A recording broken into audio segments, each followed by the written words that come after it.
Bismillahirrahmanirrahim. Assalamualaikum warahmatullahi wabarakatuh. Baiklah, pada hari ini saya akan membentangkan pembentangan akhir latihan industri. Nama saya Aidit Mustaqim bin Nazli daripada Diploma Kejuruteraan Awam. Nama syarikat yang saya duduki untuk latihan industri adalah Runhill SAJ Sendirian Berhad Segamat. Nama penyelia industri saya Encik Rifan bin Azmi, dan yang dihormati sebagai penyelia fakulti saya iaitu Tuan Haji Amirhan. Baiklah, yang pertama, bab 1 pendahuluan. Saya akan menerangkan secara ringkas tentang profil syarikat, iaitu yang terpapar di situ ialah logo Runhill SAJ, nama syarikat Runhill SAJ Sendirian Berhad, jenis swasta, ditubuhkan pada 1994, dan industri sebagai syarikat utility air. Sedikit sejarah syarikat. Pada tahun 1994, syarikat ini dinamakan sebagai Jabatan Bekalan Air Sendirian Berhad. Kemudian ia dinaik taraf dan ditukar nama kepada SAJ Holdings Sendirian Berhad. Pada tahun 1999, Runhill Utilities Berhad mengaju permohonan penswastaan dan berjaya menukar nama kepada Runhill SAJ Sendirian Berhad. Kemudian kita berpindah kepada bab 2, skop latihan.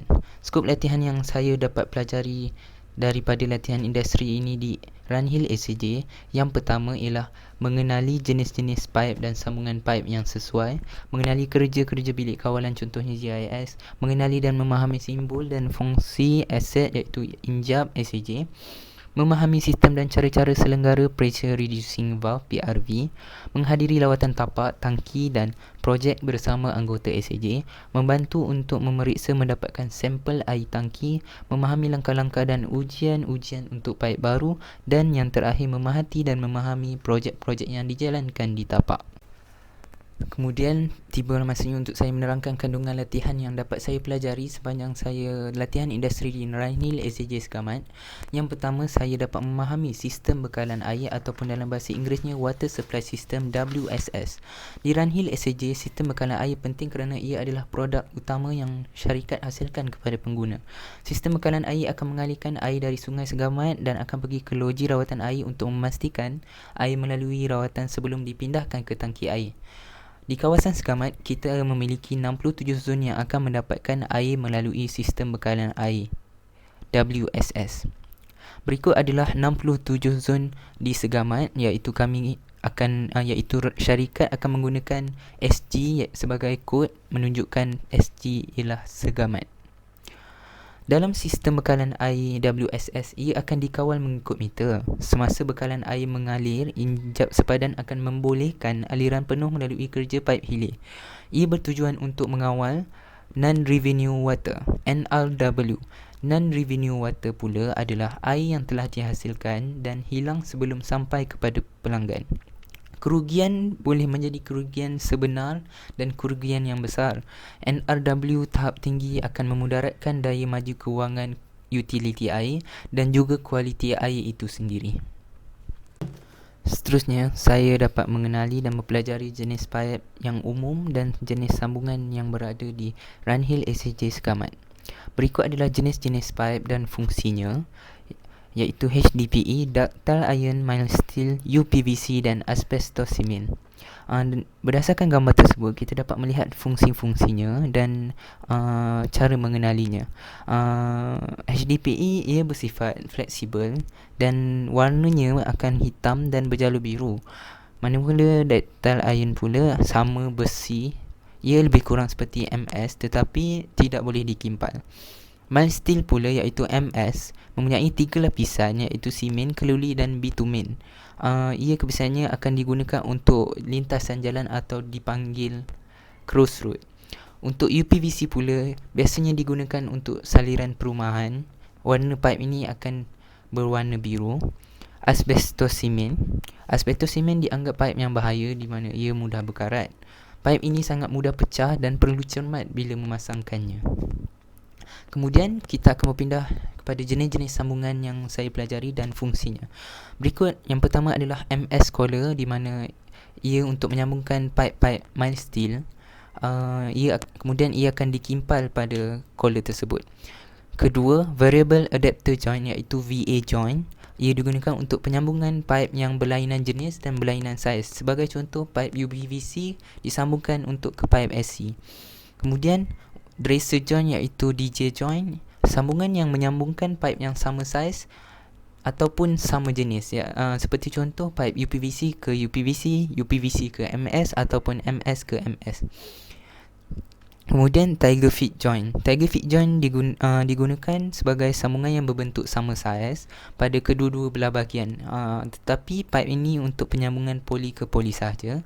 Dan yang terakhir, paip sambungan universal adapter joint, iaitu fungsinya sebagai sambungan yang menyambungkan antara paip dan sluice valve.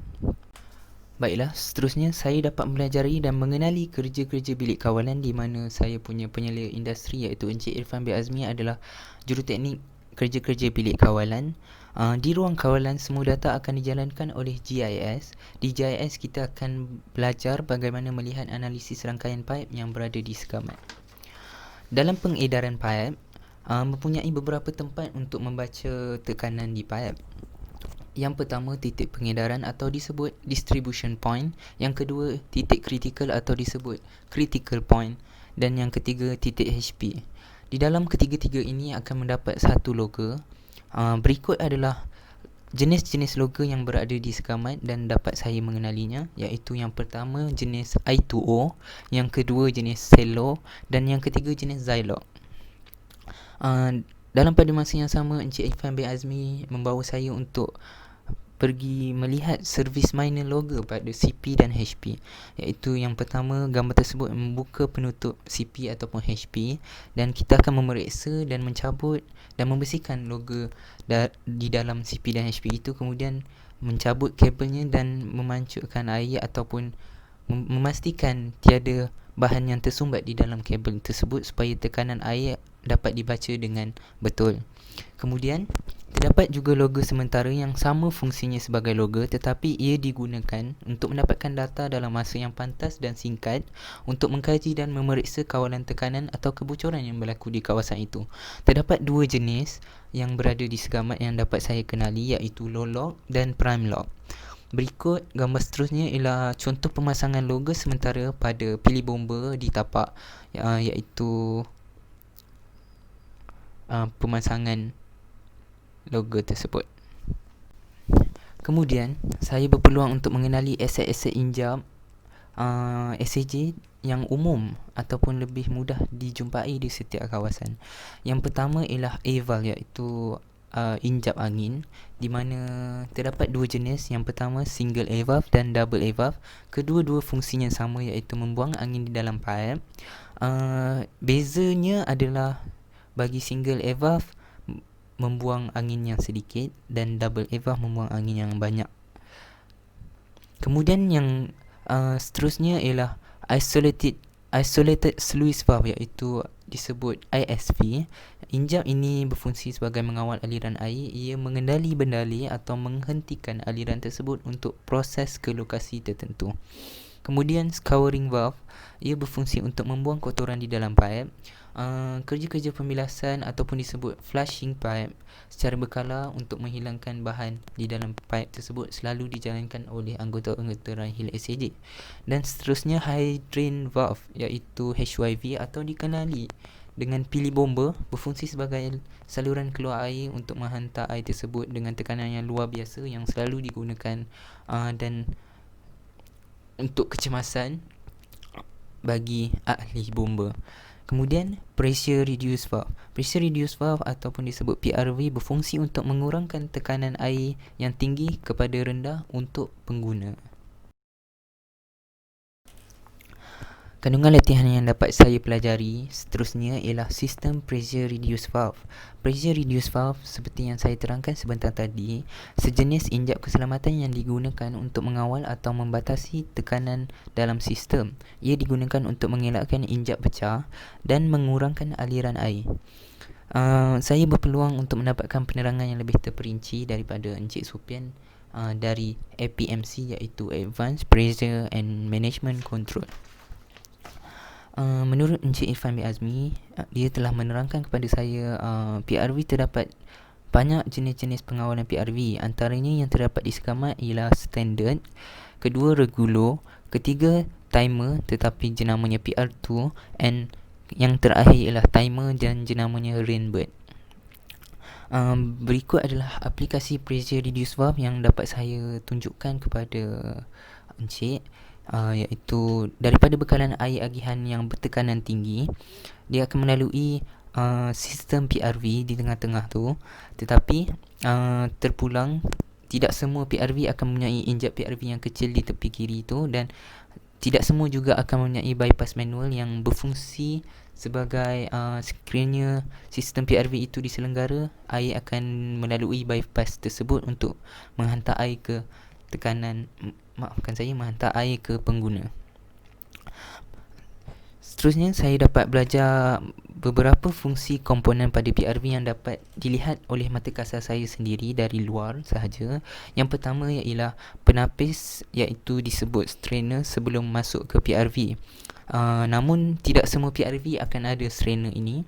Ia terletak sebelum masuk air datang, iaitu disebut upstream PRV. Kemudian kemudian fungsinya ialah menapis batu-batu besar di dalam paip, namun batu-batu kecil masih mampu melepasinya. Kemudian terdapat penapis, iaitu strainer juga disebut PRV, tetapi berbentuk kecil yang berfungsi untuk menapis batu-batu halus yang telah melepasi penapis sebelum PRV tersebut. Kemudian saya mempelajari tentang sekatan tetap, iaitu disebut orifice, yang berfungsi sebagai mengawal aliran air masuk ke diaphragm supaya pengalirannya lebih lambat sedikit untuk masuk. Dan yang keempat, flow stabilizer ataupun peimbang, iaitu fungsinya menstabilkan keadaan diaphragm supaya lambat atau cepat jika berlaku tekanan yang kuat daripada air datang dan air keluar. Kemudian saya dapat mempelajari pengawal tekanan atau disebut pilot. Fungsinya untuk melaras tekanan yang kita kehendaki. Setelah selesai belajar dan mengenali fungsi-fungsi komponen yang berada di PRV, Encik Supian mengajar kami tentang servis minor PRV.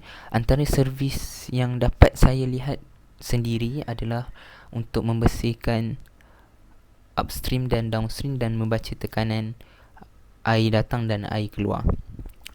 Tetapi sebelum memulakan servis, kita mesti mempunyai alatan yang sesuai, iaitu parang, sepanah boli laras, gastom, pelayar muncung tirus, pemotong wayar, PTFE tape, tolok tekanan dan quick fit. Seterusnya, langkah-langkah servis yang akan saya terangkan. Yang pertama, kita akan memeriksa dan pada injap air masuk atau disebut upstream. Berdasarkan gambar, kadar tekanan air yang keluar terlalu perlahan. Ia menunjukkan terdapat bahan yang tersangkut di situ, menyebabkan tekanan air perlahan. Seterusnya, kita mestilah sediakan sebatang besi yang tumpul untuk menjolok dan membuang bahan-bahan yang tidak diingini di dalam itu. Gambar yang ketiga menunjukkan kita akan buka injap semula dan perhatikan kebekasanan dan perubahan yang berlaku, iaitu tekanan air menjadi semakin besar. Setelah berjaya mendapat tekanan air besar, sediakan alat quick fit dan dipasangkan kepada muncung upstream. Kemudian ambil tolok tekanan dan pasangkan kepada quick fit dan dapatkan bacaan tekanan upstream. Ulang langkah-langkah 1 hingga 6 tersebut untuk downstream dan nescaya kita akan dapat lihat tekanan pada upstream dan downstream akan berbeza, di mana keberkesanan fungsi sistem PRV tersebut, di mana air datang tekanannya akan lebih tinggi, dan setelah melalui sistem PRV dan di mana air keluar iaitu downstream, tekanannya akan lebih rendah. Seterusnya, saya dapat mempelajari kerja-kerja untuk mendapatkan kualiti air di dalam tangki. Yang pertama, kita mestilah mempunyai alat perangkap air, tali dan juga pemberat yang khas untuk alat tersebut. Tali mestilah diikat rapi supaya alat tersebut tidak jatuh ataupun tenggelam di dalam air tangki.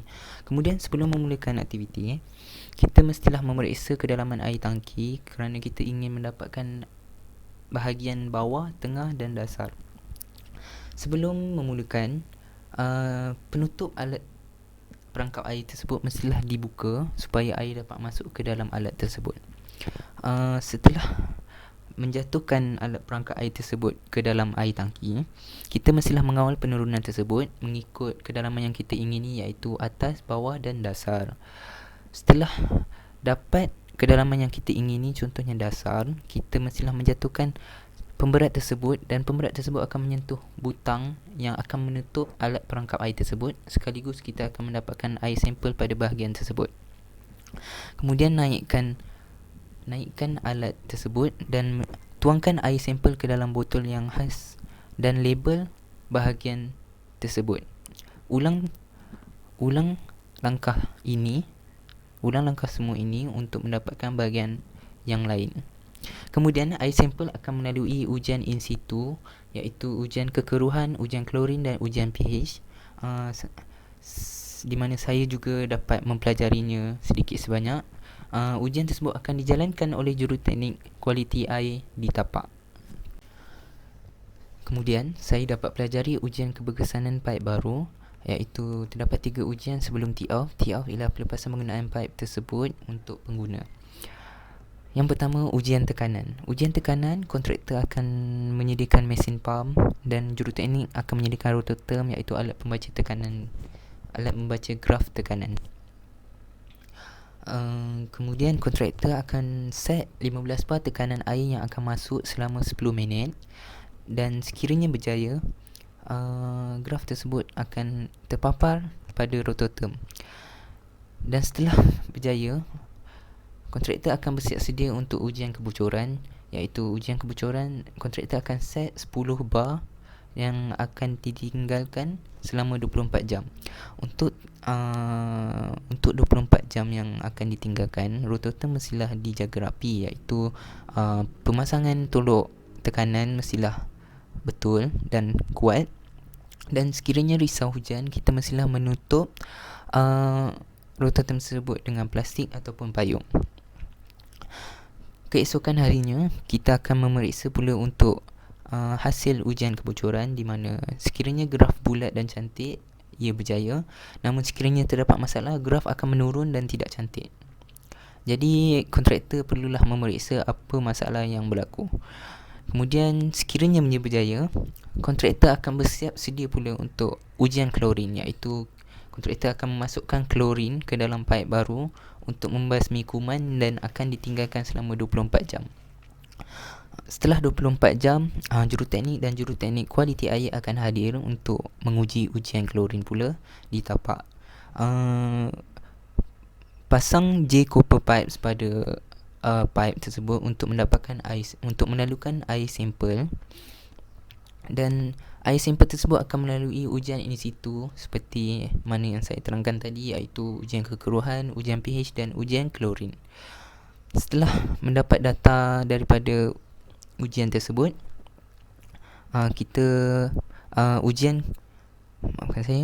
juruteknik kualiti air akan membakar J copper tersebut untuk membasmi kuman yang berada pada J copper tersebut. Dan seterusnya, terdapat satu botol khas yang akan diisi air sampel tadi untuk dihantar ke Batu Pahat untuk ujian yang seterusnya di pusat kualiti air. Setelah berjaya, barulah tee-off akan dijalankan. Yang terakhir sekali, saya juga terlibat dalam beberapa projek yang dijalankan oleh Runhill SAJ. Namun saya hanya mampu belajar, memerhati dan memahami daripada apa yang saya terlibat. Yang pertama, projek pemasangan flow meter baru di tangki tenang segamat. Untuk pemasangan flow meter baru di tangki tenang segamat ini, perlulah menutup air dari tangki supaya air tidak melimpah. Jadi saya membantu untuk menutup ISV, iaitu Isolated Sluice Valve, bagi paip agihan supaya kerja-kerja pemasangan boleh dilakukan dengan lancar. Paip agihan sebesar 16 inci dan memerlukan putaran yang begitu banyak perlulah ditutup supaya dapat membantu pemasangan projek tersebut. Gambar ketiga menunjukkan pemasangan sedang dijalankan. Gambar keempat, pemasangan sudah siap dan sedia untuk dibolt dan nut supaya mengetatkan lagi antara flow meter dan pipe. Dan yang terakhir, untuk mengukurkan lagi, kita mestilah mengimpal iaitu clamp supaya dapat memegang erat flow meter supaya tidak pecah. Projek yang kedua yang dapat saya libatkan diri ialah projek pemasangan pam untuk menambah baik agihan air di Pancarjaya Bekok. Di mana penduduk sering mengeluh kerana tiada air. Jadi alat pam ini memastikan air dari tangki dapat sampai ke penduduk. Jadi gambar kedua menunjukkan briefing pada waktu pagi itu sebelum memulakan ujian fungsi, iaitu menguji sama ada alat pam itu berfungsi dengan baik ataupun tidak. Gambar ketiga dan keempat menunjukkan saya mengikut Encik Yusof dan Encik Yusof selaku juruteknik, iaitu memeriksa tekanan air yang berada di hujung kampung. Ternyata tekanan airnya perlahan. Namun pada sebelah petang ternyata pam tersebut berjaya, di mana tekanan air telah tinggi dan penduduk mendapat air. Baiklah, saya akan memasuki bab 4 cadangan, iaitu yang pertama, cadangan kepada fakulti iaitu pusat pengajian diploma. Iaitu yang pertama, memberikan taklimat yang jelas mengenai latihan industri sebelum memulakan latihan, di mana sekarang musim COVID-19 amat memeningkan antara pelajar dan pensyarah. Yang kedua, memastikan setiap maklumat yang disampaikan diterima oleh setiap pelajar. Yang ketiga, menyediakan senarai semak apa yang penting dan perlu dihantar kepada penyelia industri dan penyelia fakulti supaya lebih teratur. Dan kemudian cadangan saya untuk syarikat tidak banyak, hanya satu saja, iaitu menyediakan perancangan yang teliti dan jelas kepada pelajar mengenai perkara yang harus dipelajari semasa menjalani latihan industri. Dan yang terakhir, bab 5, kesimpulan yang saya dapat daripada latihan industri di Rahil SCJ Sekamat. Saya dapat menggunakannya untuk masa depan saya. Selain itu, semua pelajaran proses mengajar saya untuk menjadi orang yang lebih yakin, dapat berkomunikasi dengan semua pekerja dengan mudah dan berdisiplin. Untuk menjadi seorang yang berdisiplin adalah penting untuk diri kita selalu menepati masa. Seperti semasa saya latihan industri, waktu datang dan pulang kerja perlulah mengikut jadual waktu dan menghantar tugas dengan masa yang ditetapkan oleh penyelia industri saya. Itu saja. Sekian, terima kasih.